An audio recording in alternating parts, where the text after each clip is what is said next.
My Utmost for His Highest, author Oswald Chambers, copyright 1992. God's purpose or mine? He made his disciples get into the boat and go before him to the other side. Mark 6:45. We tend to think that if Jesus Christ compels us to do something and we are obedient to him, he will lead us to great success. We should never have that thought in our dreams of success or God's purpose for us. In fact, his purpose may be exactly the opposite. We have the idea that God is leading us toward a particular end or desired goal, but he is not. The question of whether or not we arrive at a particular goal is of little importance, and reaching it becomes merely an episode along the way. What we see as only the process of reaching a particular end, God sees as the goal itself. What is my vision of God's purpose for me? Whatever it may be, his purpose is for me to depend on him and on his power now. If I can stay calm, thankful, and unconfused while in the middle of turmoil of life, the goal of the purpose of God is being accomplished in me. God is not working towards a particular finish.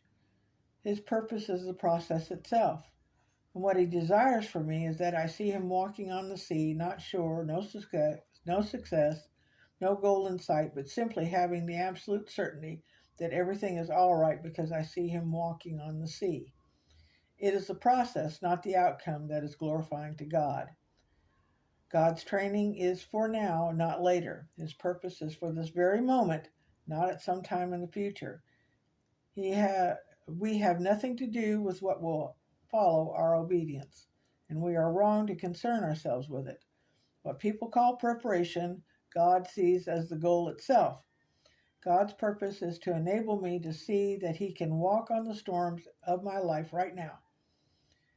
If we have a further goal in mind, we are not paying enough attention to the present time. However, if we realize that the moment-by-moment obedience is the goal, then each moment, as it is, comes as precious.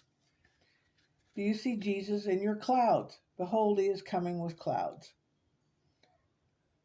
Revelation 1:7. In the Bible, clouds are always associated with God. Clouds are the sorrows, suffering, and providential circumstances within or without our personal lives, which actually seem to contradict the sovereignty of God.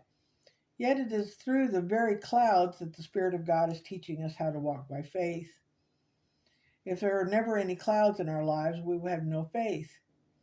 The clouds are the dust of his feet, Nahum 1:3. They are a sign that God is there. What a revelation it is to know that sorrow, bereavement, and suffering are actually the clouds that come along with God. God cannot come near us without clouds. He does not come in a clear, shining brightness. It is not true to say that God wants to teach us something in our trials. Through every cloud he brings our way, he wants us to unlearn something. His purpose in using the cloud is to simplify our beliefs until our relationship with him is exactly like that of a child. A relationship simply between God and our own souls, and where other people are but shadows. Until other people become shadows to us, clouds and darkness will be ours every once in a while. It is our relationship with God becoming more simple than it has ever been. This is a question. Is our relationship with God becoming more simple than it's ever been? There is a connection between the strange providential circumstances allowed by God and what we know of him. We have to learn to interpret the mysteries of life in the light of our knowledge of God. Until we can come face to face with the deepest, darkest fact of life without damaging our view of God's character, we do not yet know him. They were fearful as they entered the cloud, Luke 9:34.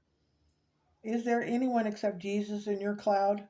If so, it will only get darker until you get to the place where there is no one anymore but only Jesus. Mark 9:8, and also see verses 2 through 7.